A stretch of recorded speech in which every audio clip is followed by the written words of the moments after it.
It's time to take a look now at acceleration, and we're going to take advantage of the definition of acceleration, which is, of course, acceleration is equal to the derivative of velocity with respect to time, and these are both vector quantities. Now let's keep in mind that if I have an object that's maybe rolling or just undergoing some circular motion, then we'll pick a point at the center of this object. This would be the axis of rotation, so I'll call that C for the center. It doesn't really have to be circular, but this will be the easiest situation to look at for starters. And then there's another point out here, and we'll label that point A. Then there is a vector position from C to A, and this is the position of A with respect to C. Let's keep our subscripts in mind. And if the object is undergoing some sort of a rotation, which I'll just label omega, and I think I'll subscript this AC just to emphasize the fact that this is the rotational velocity of A and C together as a solid body. This is also a vector quantity. Counterclockwise will represent the positive k hat or the positive z direction. Now we know from the previous sections that the velocity of A with respect to C is equal to omega of AC crossed with the position of A with respect to C. And so now I'm interested in what's the acceleration of point A with respect to C. Now I want to define, as I think about that, I want to define one more circular movement, and that is the angular acceleration, alpha, so AC. And this is also a vector quantity, and in planar dynamics or kinematics this will be in the positive or negative z direction, just like omega was, and counterclockwise is still the positive k or the positive z direction. And what alpha represents as angular acceleration is either a speeding up or a slowing down of the angular velocity of this rotating object. So is it spinning faster, is it spinning slower? If it's increasing or decreasing in angular velocity, spinning faster or spinning slower, then alpha will have some non-zero value. What do I do with all this? Now, keep in mind that the acceleration of A with respect to C is going to be the derivative of the velocity of A with respect to C with respect to time. So the derivative of velocity with respect to time. But to calculate that out then, this is going to equal the derivative of omega AC crossed with the position of A with respect to C, the derivative of that with respect to time. Now this is a cross product, and so as I evaluate this derivative, I need to keep in mind that this is a product and use the product formula. So that's the derivative of the first, so omega AC, the derivative of omega AC with respect to time, crossed with the position of A with respect to C, plus omega AC crossed with the derivative of the second, which is the derivative of R with respect to time. R is, of course, A with respect to C. The first term that we see there, the derivative of omega AC with respect to time, that is just alpha AC. That's the angular acceleration. And so that first term simply becomes alpha AC crossed with the position of A with respect to C. But the second term was omega AC crossed with the derivative of R, A with respect to C, derivative with respect to time. But that's velocity. So this term is omega AC crossed with omega AC crossed with the position of A with respect to C. Okay, keeping in mind that this part right here is this derivative, and that is the velocity of A with respect to C. Okay, that's the way we defined that just a minute ago. So this is omega cross R. Now again, we got to keep in mind, and we've seen this before, we have to remember that this is not associative. So you can't do omega cross omega, because that would be 0. So that's not going to work. And so what we get here, what we're going to get here is omega crossed with this. Now, omega cross position of A with respect to C is the direct, that's the velocity. So let's go take another look at that. circle. So the velocity is in this direction. So there's the velocity of A with respect to C, and that's perpendicular to the radius by definition of the cross product. So when I cross this with omega, and let's assume omega is counterclockwise, so it's coming out of the page. By the right-hand rule, omega is up, so my thumb points up, my index finger points along velocity. Okay, I can't draw the thumb pointing up, but when I do the right-hand rule, that's going to make that cross product give me a vector in that direction. So it's along the radius, but in the opposite direction. But that's the centripetal acceleration. So this second term is simply minus omega AC squared times the position of A with respect to C. That's the centripetal acceleration. And this is the tangential acceleration. And so the net acceleration then is alpha AC, the angular acceleration, crossed with the position of A with respect to C. And this term will always be perpendicular to the radius, minus omega AC squared, position of A with respect to C. This will always be opposite the radius vector. Looking at units real quickly, this is 1 over time squared, right there. This is length, and so when I multiply those together, I get length over time squared, which is acceleration. This is 1 over time, but I square that. This is length, and so again I get length over time squared, which is acceleration. So my units look really good. Okay, so let's take a look at an example. Here's a bar. Theta is equal to 60 degrees, and the bar OQ has a constant clockwise angular velocity. So clockwise would put it in this direction. So omega OQ is equal to 2 radians per second. That's 2 seconds to the minus 1. It's clockwise, so that makes it the minus k direction. This is a vector quantity. What's the angular acceleration of PQ? So notice, just because OQ is moving with a constant angular velocity does not mean that PQ is.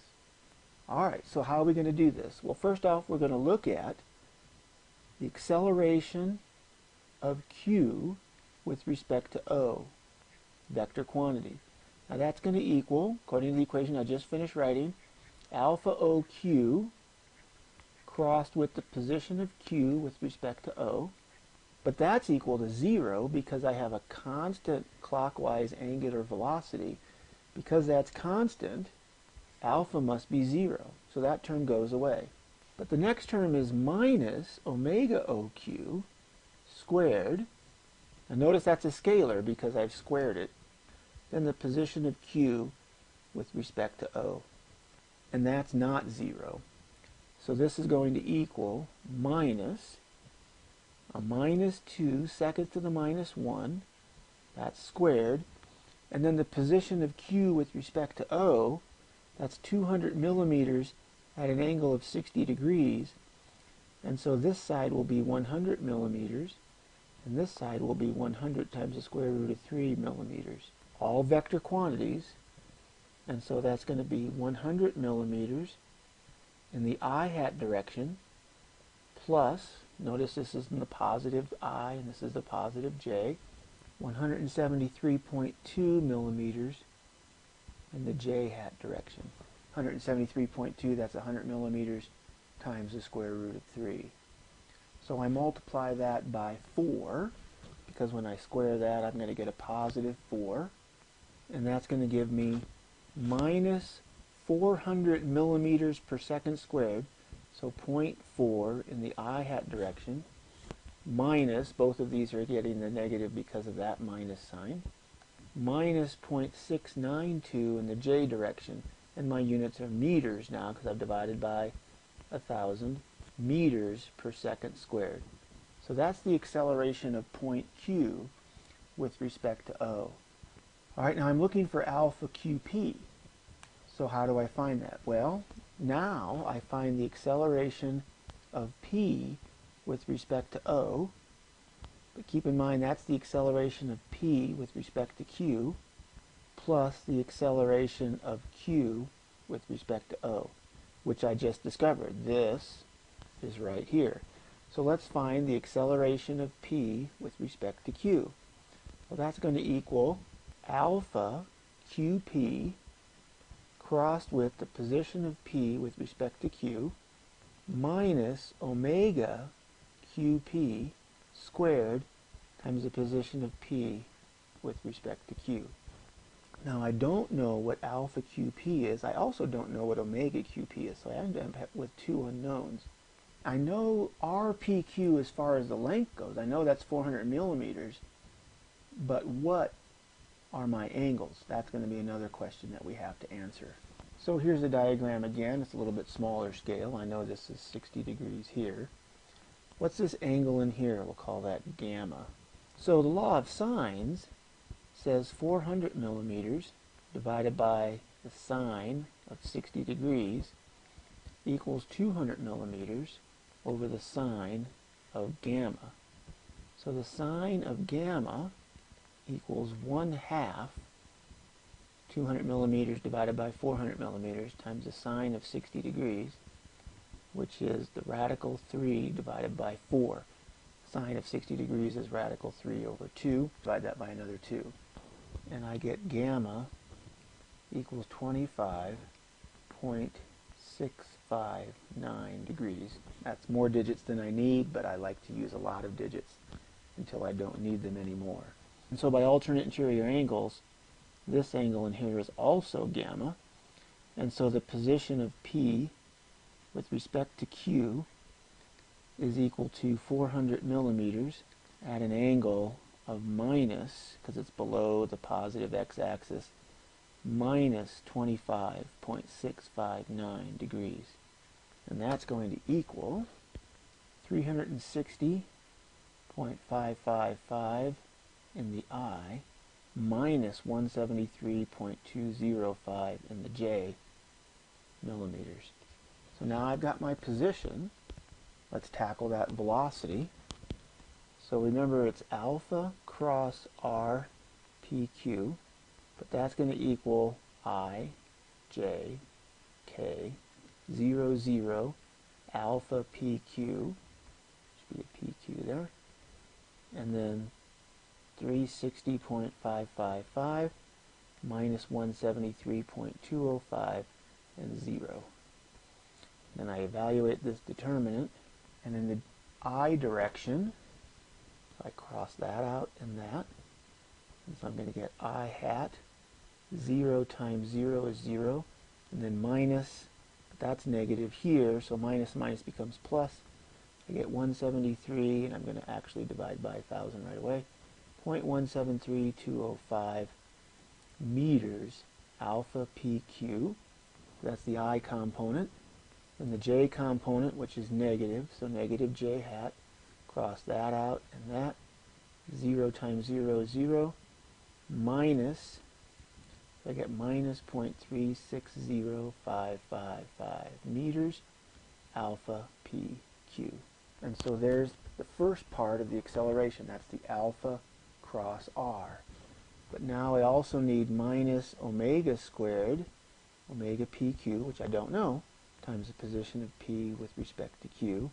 And so that's going to equal minus 0.360555 meters times omega pq squared plus, because that's negative, right, this component is negative, so plus 0.173205 meters omega pq squared. So as I look at the acceleration, I now have this part and this part. But I need to add, this is the acceleration of p with respect to q. Let's add that now to the acceleration of q with respect to O, which I also know. And so that's the acceleration of p with respect to O.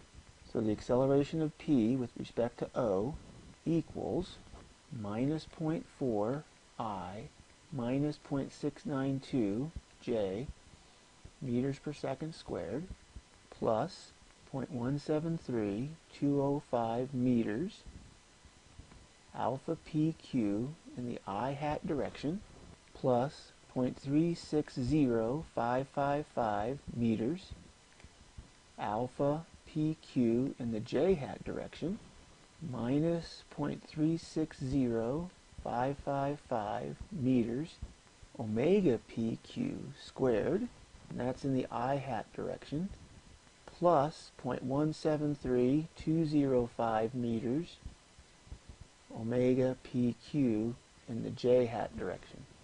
Okay, so I have two unknowns there. I don't know omega PQ, I don't know alpha PQ, and I don't know A of PO. But what I do know is that since this is restricted to move only in the I direction, the j component of this acceleration must be 0. Okay? The j component must be 0. And so the j component, 0, is equal to minus 0.692 meters per second squared plus 0.360555 meters alpha PQ plus 0.173205 meters omega PQ. But you can see I still don't know what omega PQ is, and that should be squared. So in order to find that, because if I look at the j component, the I component, if I look at the I component, this will be the acceleration of p with respect to O, which I'm just going to write as a scalar because it's strictly in the I direction. This is equal to minus 0.4 meters per second squared plus 0.173205 meters alpha PQ minus 0.360555 meters omega PQ squared. I have three unknowns. In order to solve for three unknowns, I need a third equation. That third equation is going to be velocity. So to calculate out the velocity, I'm going to use instantaneous centers. I know that this velocity is to the right, and so the instantaneous center must be along a line perpendicular to that. And I know this velocity is in this direction, not necessarily along that bar QP. It's perpendicular, though, to this line. So there's my instantaneous center. I know that this is 60 degrees. This is 90 degrees, so this must be 30 degrees. So I need to know this side here, which I'll call A. And I can get that side from the law of cosines. So A squared equals 200 millimeters squared plus 400 millimeters squared minus 2 times 200 millimeters times 400 millimeters times the cosine of this angle in here. Well, I know this is 60 degrees. This was gamma, but gamma was 25.659. Add to that 60 degrees, and then subtract it from 180 degrees, and you're going to find out that this angle in here is 94.341 degrees. So the cosine of 94.341 degrees. And when I do that, I find out that A is equal to 460.555 millimeters. And so if that's A, then this must be A times the square root of 3, because this is a 90 degree angle and this is 60 degrees, so that's a 30, 60, 90 triangle. And more importantly, this side is 2A.